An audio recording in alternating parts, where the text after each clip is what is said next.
The great hall on Zentara Prime was silent. Ambassador Mino Park stood alone in the center of the room. Above him, hundreds of aliens watched from their seats. Their eyes glowed in different colors. Some had scales. Others had fur. Many looked like nothing Minho had ever seen before. They were all members of the Galactic Council. High Chancellor Vraxis rose from his throne. He was tall, covered in silver scales that shimmered under the lights. His eyes were cold and green. When he spoke, his voice filled the entire hall. Humanity has been given many chances, Vraxis said. You expand too fast. You build too many ships. You refuse to follow our rules. The Council has decided. You have 30 days to obey our demands. Minho felt his heart sink. He knew what was coming. What are your demands? He asked. Vraxis smiled, but there was no warmth in it. You will stop building new colonies. You will destroy half of your military fleet. You will accept council officers to watch over your governments. If you refuse, we will make you obey by force. The room erupted in noise. Some aliens cheered. Others remained silent. Minho stepped forward. His hands shook, but his voice was steady. This is not fair, Minho said. Humanity has never attacked any council member. We only settle on empty worlds. We only build ships to protect ourselves. Why do you punish us? Vraxis leaned forward. Because you are dangerous. In just 200 years, you have spread across 73 star systems. You learn too quickly. You change too fast. The Council has kept peace for 10,000 years. We will not let humanity destroy that peace. You fear us, Minho said quietly. That is the real reason. We fear what you might become, Vraxis replied. The decision is made. 30 days. Choose wisely. Minho returned to his ship with a heavy heart. The journey back to Earth took 3 days. During that time, he barely slept. He kept thinking about Vraxis's words. The Council did not want peace with humanity. They wanted control.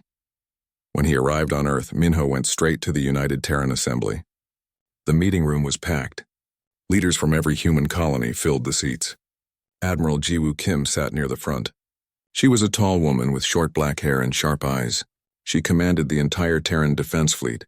Minho told them everything. When he finished, the room exploded with arguments. Some leaders wanted to accept the Council's demands. We cannot win a war against them, one man shouted. They have thousands of ships. They have fought wars for centuries. We should surrender and survive. Admiral Kim stood up. The room went quiet. If we accept these demands, we lose everything, she said. They will control our governments. They will decide where we can live. They will make us weak. Is that the future you want for your children? But what choice do we have? Another leader asked. We fight, Kim said simply. We have always fought when our freedom was threatened. This time is no different. The vote was close, but in the end, humanity chose defiance. They would not bow to the Council. They would not give up their freedom. They would fight, even if it meant they might lose everything. The message was sent to Zentara Prime the next day. It was short and clear. Humanity rejected the ultimatum. Vraxis read the message and smiled. He had expected this. Humans were predictable in their stubbornness. He called a meeting of the Council's military leaders. Assemble the combined fleet, he ordered. Every ship. Every soldier. We will crush them quickly and show the galaxy what happens when you defy the Council. All across the galaxy, Council warships began to move. They gathered in massive groups, preparing for the largest military operation in recent history. Their commanders were confident.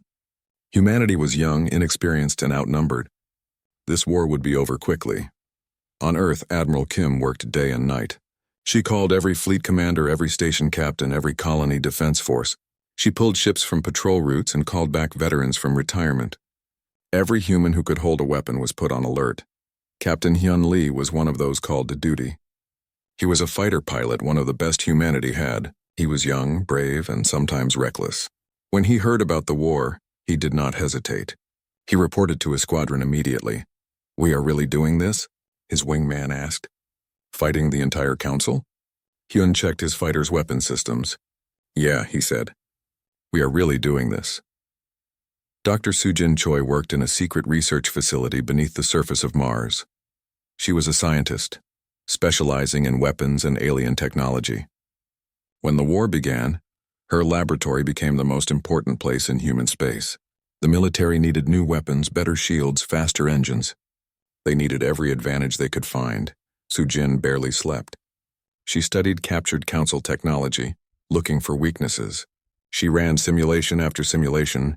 Her team worked around the clock. They knew that their work might be the difference between survival and extinction. As the 30 days passed, both sides prepared. The council gathered their forces with confidence. Humanity prepared with determination. Nobody knew what would happen when the two sides finally met, but everyone knew that the galaxy was about to change forever.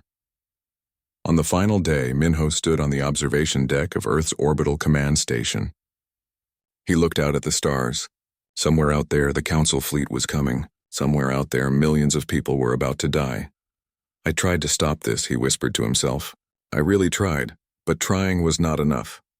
The war was coming, and humanity would face it together, ready or not. The council fleet arrived like a storm. Thousands of ships dropped out of faster-than-light travel at the edge of human space. Their vessels were huge, covered in armor plating and bristling with weapons. Each ship was a masterpiece of military engineering, built over decades by the greatest minds of the council species. The first target was New Horizon, a small human colony on the frontier. The planet had 3 million people. Most were farmers and miners. They had a small defense force, but nothing that could stop what was coming. Admiral Kim watched the attack from her command ship, the Tufts Indomitable. She stood on the bridge, her hands gripped behind her back. Her face showed no emotion, but inside her mind raced. She had sent a small fleet to defend New Horizon. But she knew it would not be enough. Enemy fleet entering weapons range, the tactical officer reported. All ships. This is Admiral Kim. She spoke into the communication system. Hold formation. Wait for my signal. Do not engage until I give the order. Captain Hyun Lee sat in the cockpit of his fighter. Around him, 50 other pilots waited in their ships. They were docked inside a carrier watching the tactical displays. The council fleet looked like a wall of metal and fire. There are so many of them, someone whispered over the radio. Stay focused, Hyun replied. Remember your training. We are faster than they are. We can do this. The council ships opened fire first. Beams of energy crossed the darkness of space. Human ships activated their shields, but the council weapons were powerful. One by one, human vessels began to take damage. Launch all fighters, Admiral Kim ordered. Execute attack pattern Delta 7. The carrier bay doors opened. Hyun pushed his throttle forward and his fighter shot into space. Behind him, dozens of other fighters followed. They moved in tight formations, weaving through the battlefield like schools of fish. The council commanders expected the humans to fight like everyone else. They expected formal battle lines and predictable tactics. They were wrong. Hyun led his squadron straight toward the largest council ship. At the last moment, he broke formation. His fighters scattered in all directions, each one taking a different path. The council gunners tried to track them, but the humans were too fast, too unpredictable. Hyun fired his missiles at the ship's engine ports. They struck home, causing small explosions. The damage was not severe, but it made the council ship slow down. That was all Admiral Kim needed. All capital ships focus fire on the wounded vessel, Kim commanded. The human warships concentrated their weapons on the damaged council ship. Within minutes, its shields failed. The ship broke apart, debris spinning into the void. But it was not enough. For every council ship destroyed, 3 more took its place. The human fleet was outnumbered 10-1. Despite their skill and determination, they were losing. Admiral, we are taking heavy casualties, the tactical officer said. We cannot hold this position. Kim made the hardest decision of her life. Order all civilian transports to evacuate New Horizon. All military vessels prepare to retreat. We will fall back to the second defensive line. Below on New Horizon, millions of people rushed to the spaceports. They carried what they could and left everything else behind. Families were separated. Homes were abandoned. The evacuation was chaos, but somehow most people made it off the planet.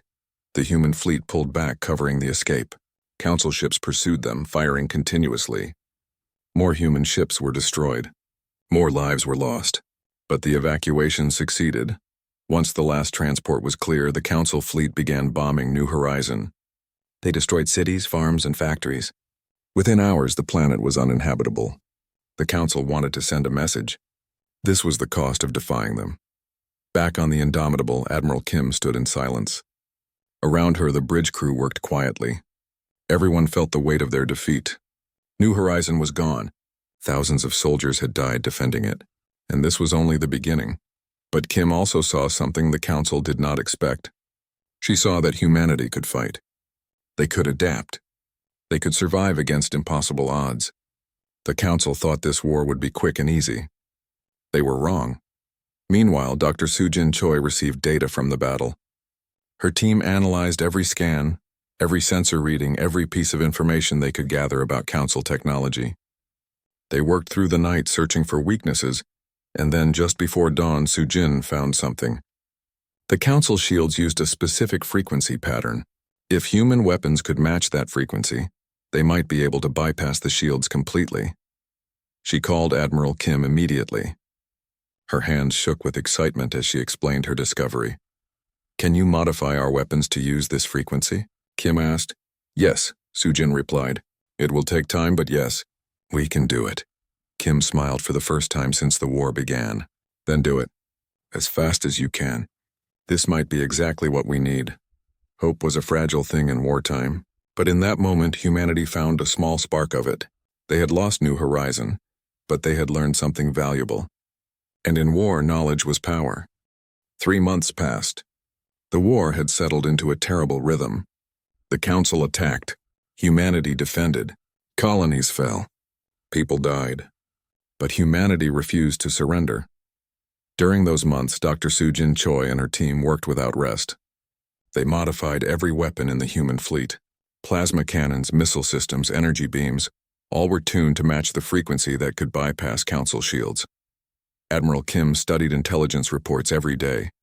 She learned how the Council organized their fleets, where they kept their supplies, and how they planned their attacks. She was looking for a weakness, a place where humanity could strike back hard. Then she found it. The Carthos system was a major Council logistics hub. Hundreds of supply ships gathered there. Fuel, ammunition, replacement parts. Everything the Council fleet needed passed through Carthos. If that hub was destroyed, the Council would lose their ability to continue the war. "It is heavily defended," her second-in-command warned. "We would need to commit most of our fleet. If we fail, we lose everything," Kim nodded. "And if we do nothing, we lose anyway. We cannot win by defending forever. We need to attack. We need to show the Council that we can hurt them." The plan was daring and dangerous.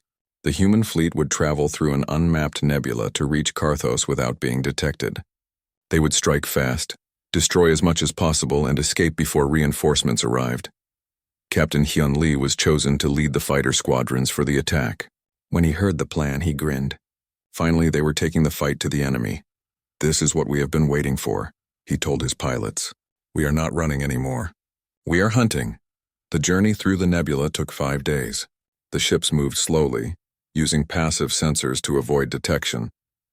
Inside the vessels, soldiers checked their weapons. Engineers tested the new shield bypass technology one last time. Everyone knew this battle would decide the war. When they emerged from the nebula, the Carthos system lay before them. The Council had over 300 ships there, guarding countless supply stations and warehouses. They did not expect an attack. They thought humanity was still hiding behind their defenses. "All ships, this is Admiral Kim." Her voice echoed through every vessel. "Today we show the Council that humanity does not break. Today we show them that we can win. Attack formation, engage!" The human fleet burst forward. The Council defenders scrambled to respond, but it was too late. Human weapons, now tuned to bypass their shields, struck with devastating effect. Council ships exploded before they could even raise their defenses. Hyun led his fighters straight into the heart of the enemy formation. His squadron moved like wolves among sheep. They targeted fuel depots, ammunition stores, and command ships. Everywhere they struck, fires bloomed in the darkness. One massive Council dreadnought tried to escape. It was heavily armored and carried enough supplies to sustain an entire battle fleet for months. Hyun locked onto it. "All fighters focus on that dreadnought," he ordered. "We cannot let it get away." The dreadnought's point defense guns fired desperately. 2 human fighters were destroyed. 3 more were damaged, but Hyun kept coming. He fired every missile he had at the ship's reactor core. The missiles struck home. For a moment, nothing happened. Then the entire ship lit up from within. The reactor went critical. Hyun pulled his fighter away as fast as he could. Behind him, the dreadnought exploded in a ball of white fire. The explosion was so large it destroyed several other Council ships nearby. The shockwave rocked the entire battlefield. Within 2 hours, the battle was over. The logistics hub was destroyed. Hundreds of council ships were gone. The supplies that would have sustained their war effort for months were nothing but debris floating in space. Admiral Kim stood on her bridge, watching the aftermath. Human casualties had been light. The new weapon technology worked better than anyone had hoped. This was humanity's first real victory. Send the message, she ordered. Let the council know what happened here. Let them know that humanity is not prey. We are predators. The news reached Zentara Prime within hours. High Chancellor Vraxis received the report in his private chambers. He read it 3 times, unable to believe what he was seeing. Impossible. Humans could not have caused such damage. They were supposed to be weak, disorganized, primitive. But the evidence was clear. The Karthos hub was gone. Thousands of council soldiers were dead, and the human fleet had escaped with minimal losses. For the first time since the war began, Vraxis felt something he had not experienced in centuries. Fear. He called an emergency meeting of the council. The chamber was filled with angry voices. Some demanded revenge. Others wanted to negotiate peace. The unity that had held the council together for thousands of years was beginning to crack. We will crush them, Vraxis shouted, slamming his fist on the table. Gather every ship we have. We will attack their homeworld. We will destroy Earth itself. That will end this war. But even as he spoke, Vraxis knew something had changed. The humans had proven they could fight. They had proven they could win. The question now was whether the council could stop them before it was too late. 6 months after Karthos, the council fleet appeared at the edge of the Sol system. 10,000 warships. It was the largest armada ever assembled in galactic history. They came to end the war by destroying humanity's homeworld. Earth prepared for the worst. Every defense station went to full alert. Every orbital platform armed its weapons. Admiral Kim called back every ship, every soldier, every pilot. This was the moment that would decide everything. On Earth's surface, 10 billion people looked up at the sky. They knew what was coming. Parents held their children. Lovers said goodbye. Old soldiers took up weapons one more time. If Earth fell, humanity would be scattered across the stars, broken and defeated. This was their last stand. Admiral Kim stood on the bridge of the Indomitable, surrounded by holographic displays showing the approaching enemy. The numbers were staggering. For every human ship, there were 5 council vessels. But Kim's face remained calm. This is our home, she said to her crew. Behind us are our families, our children, everything we love. The council thinks they can take that from us. Let us show them what happens when you threaten a human's home. The battle began at dawn. The council fleet came in waves, their weapons lighting up the darkness of space.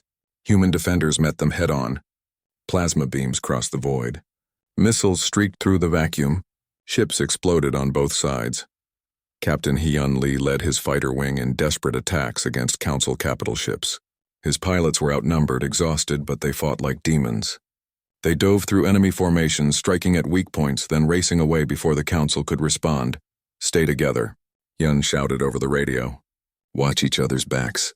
We can do this. But the council kept coming. For every ship destroyed, 2 more took its place. The human defensive line was slowly being pushed back toward Earth itself. On the Indomitable, the tactical officer reported heavy casualties. Dozens of human ships were gone. The orbital platforms were taking massive damage. Earth's shields were holding, but they would not last forever. Admiral Kim made split-second decisions.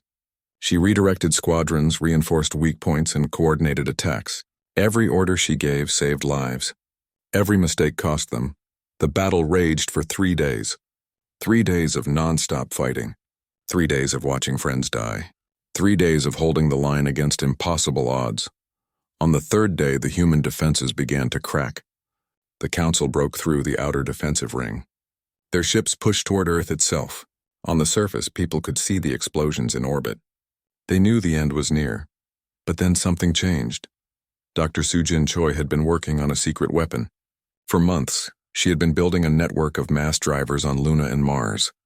These weapons could accelerate projectiles to nearly the speed of light. They had been hidden, camouflaged, waiting for the right moment. Now was that moment. Fire all mass drivers, Sujin commanded. Target the council capital ships. The weapons fired. Projectiles moving at incredible speeds shot through space. The council ships did not even see them coming. Their shields, designed to stop energy weapons, did nothing against solid metal moving at near light speed. The effect was devastating. Council dreadnoughts were torn apart. Carriers exploded. Dozens of ships were destroyed in seconds. The entire Council formation fell into chaos. Admiral Kim saw her chance. All ships, advance. Push them back. Do not give them time to recover. The human fleet surged forward. Hyun led his fighters in one final desperate charge. They struck at the confused Council ships, destroying anything they could reach. The tide of battle turned. The Council commanders could not believe what was happening. They had come with overwhelming force. They had the numbers, the technology, the experience, but they were losing. The humans, these young, stubborn, impossible humans, were winning. Retreat, the Council fleet commander ordered. All ships fall back. The Council fleet began to withdraw. Human ships pursued them, striking at their rear guard, destroying stragglers. The retreat became a rout. The greatest armada in galactic history was running away from Earth, broken and defeated. When the last Council ship jumped away, a cheer erupted across the human fleet. On Earth, billions of people cried with relief. They had survived. Earth was safe, but the cost was terrible. Millions had died. The orbital infrastructure around Earth lay in ruins. Hundreds of ships were destroyed. The space around Earth was a graveyard. Admiral Kim stood alone in her quarters that night. She looked at the list of casualties. So many names, so many lives lost. She had won the battle, but the weight of it crushed her. Yet humanity had proven something incredible. They had faced the Council's full might and survived. They had defended their home against impossible odds. And now, for the first time since the war began, the Council was afraid. On Zentara Prime, the Council convened an emergency session. Several member species announced they were withdrawing from the war. They had seen enough. The humans were too strong, too determined. This war was unwinnable.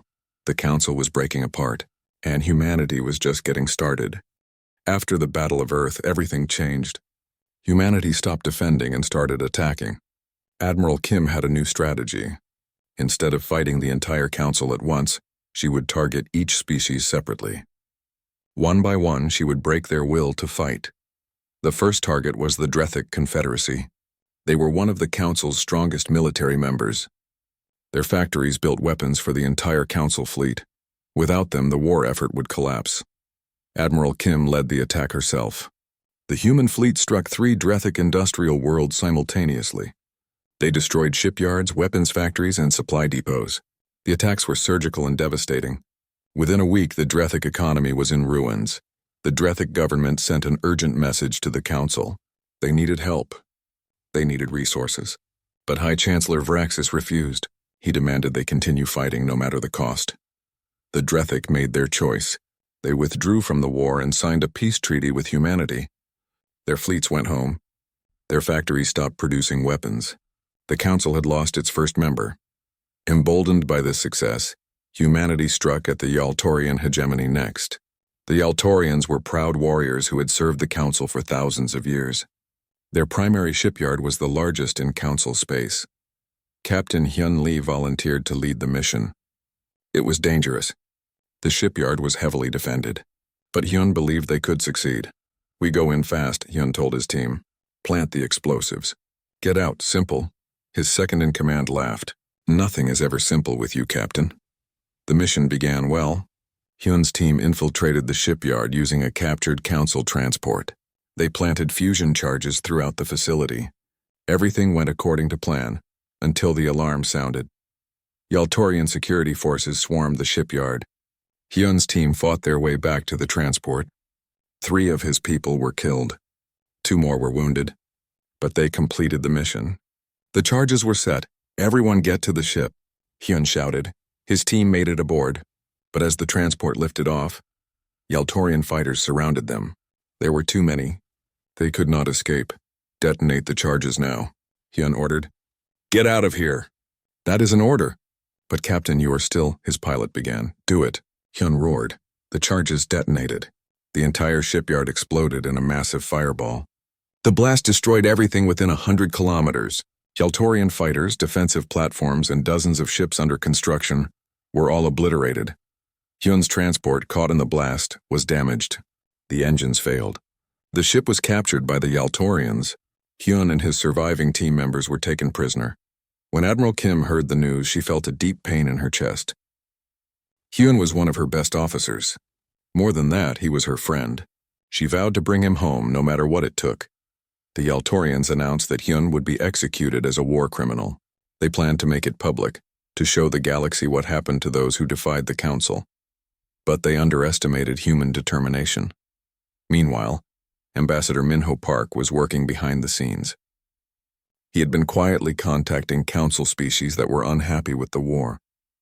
He offered them peace treaties, trade agreements, and promises of cooperation.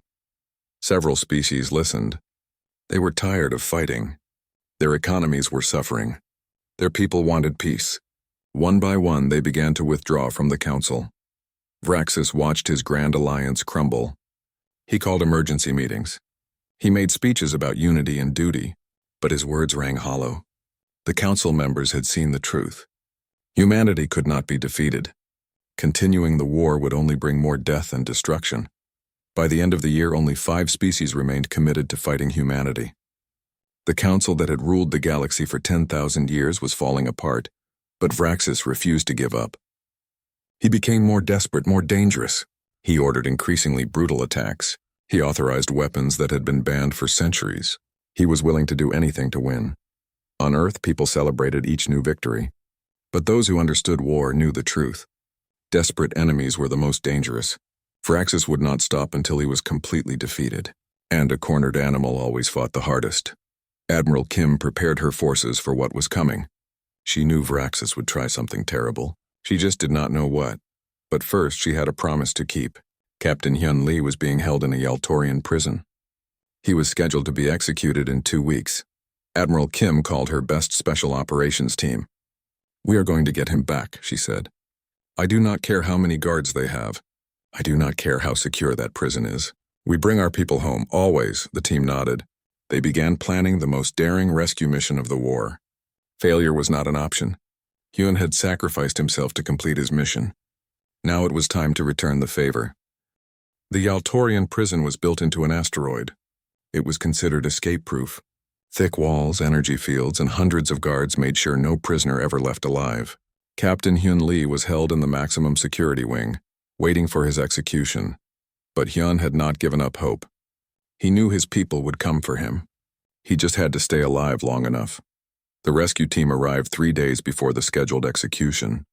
They approached the asteroid disguised as a supply transport. The Yaltorian guards scanned them but found nothing suspicious. The transport docked with the prison. The moment the airlock opened, the human soldiers struck. They moved with precision and speed. Guards fell before they could raise the alarm. The team split up, each unit heading to pre-planned positions.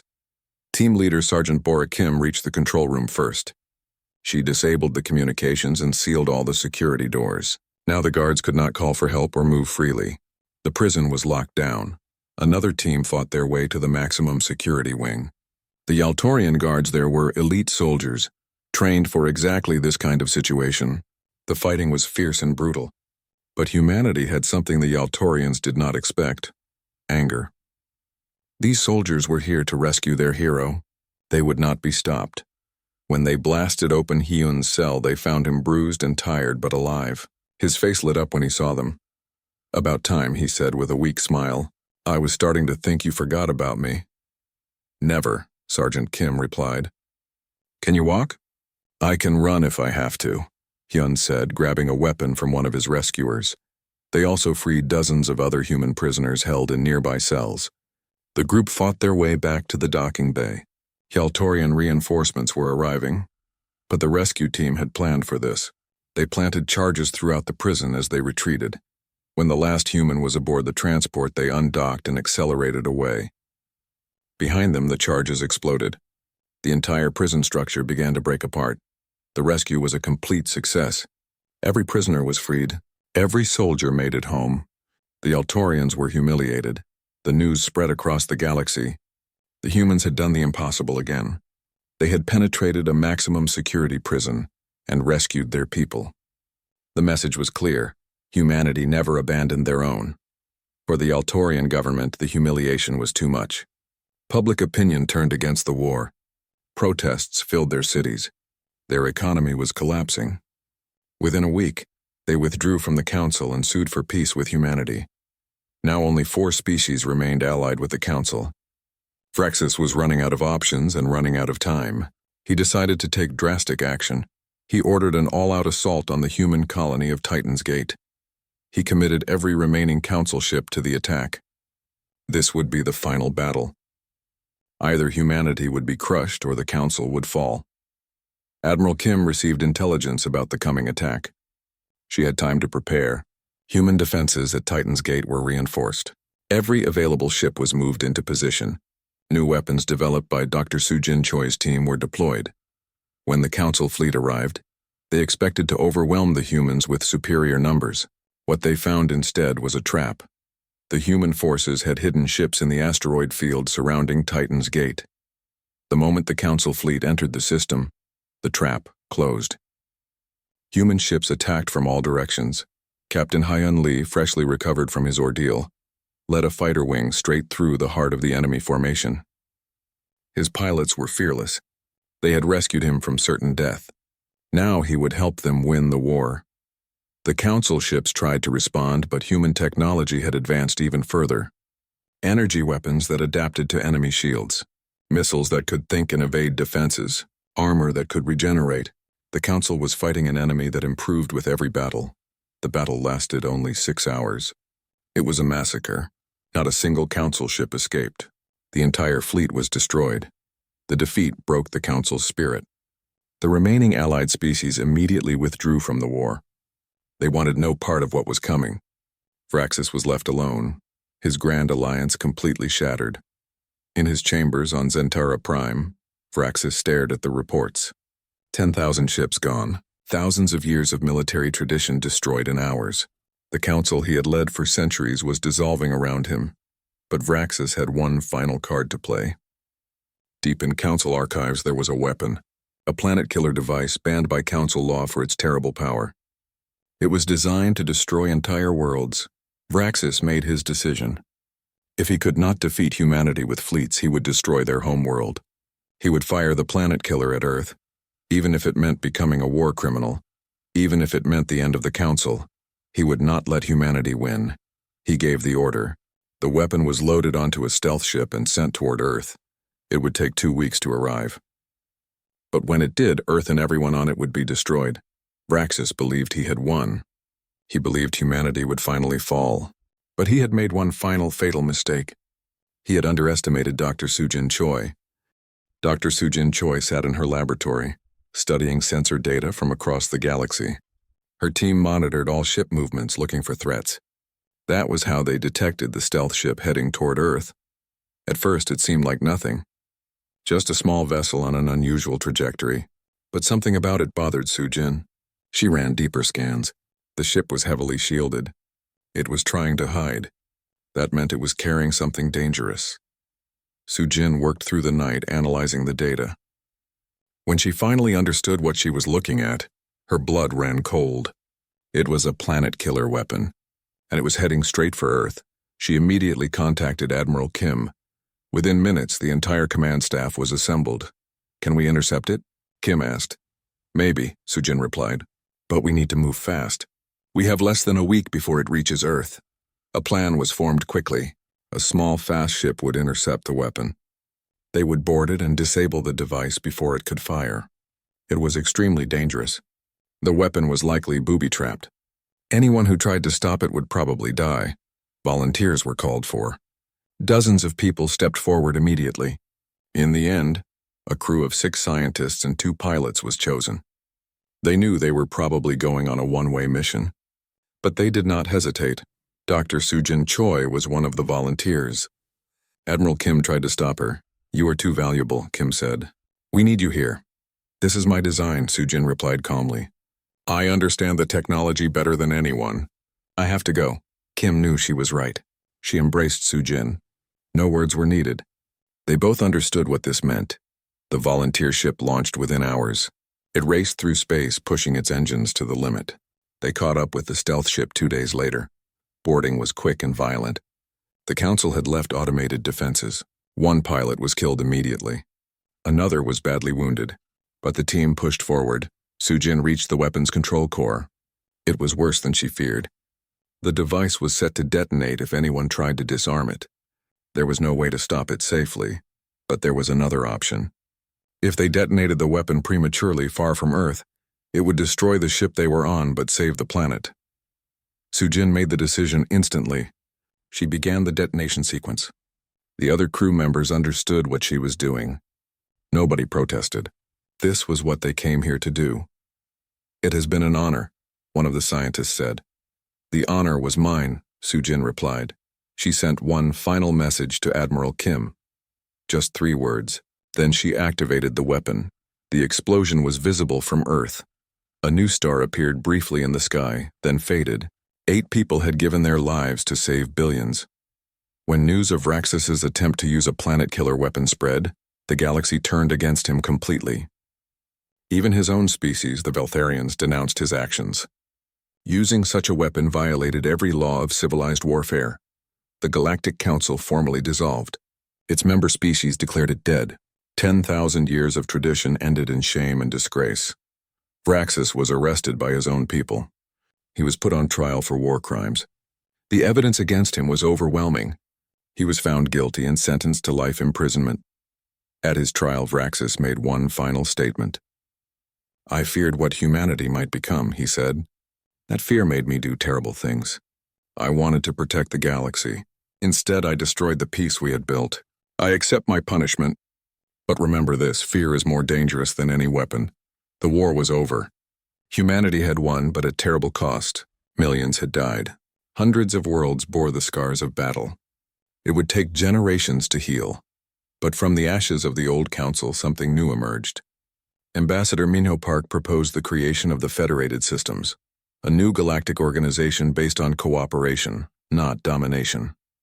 Each species would be equal. Decisions would be made democratically. No single power would control the others. Many species joined immediately. They had seen what humanity fought for: freedom, dignity, and the right to determine their own future. These were values worth supporting. 2 years after the war ended, Admiral Jiwoo Kim stood on an observation deck above Earth. She watched ships from dozens of different species working together, building new stations, exploring new worlds. Captain Hyun Lee stood beside her. He had been promoted to admiral after the war. He now commanded an entire fleet. "We did it," Hyun said quietly. "We actually did it." "At great cost," Kim replied. She thought of Dr. Soo-Jin Choi and all the others who had died. Their sacrifice would never be forgotten. "But worth it?" Hyun asked. Kim watched a human ship pass by, flying in formation with vessels from 3 other species. They were heading out to explore a newly discovered star cluster. Together. "Yes," she said finally. "It was worth it." The Council had declared war on humanity to stop them from changing the galaxy, but in trying to destroy humanity, they had triggered their own extinction. The rigid, fearful old order was gone. In its place was something better, a galaxy where different species could work together as equals. Humanity had not won through superior weapons or larger fleets. They had won through determination, adaptability, and an unwillingness to accept defeat. They had shown the galaxy that change was not something to fear, it was something to embrace. And now, together with their new allies, humanity looked toward the future. There were still challenges ahead. There were still dangers in the unknown. But they would face those challenges together, as they should have from the beginning. The age of the Council was over. The age of cooperation had begun, and it all started because humanity refused to bow, refused to break, and refused to give up hope.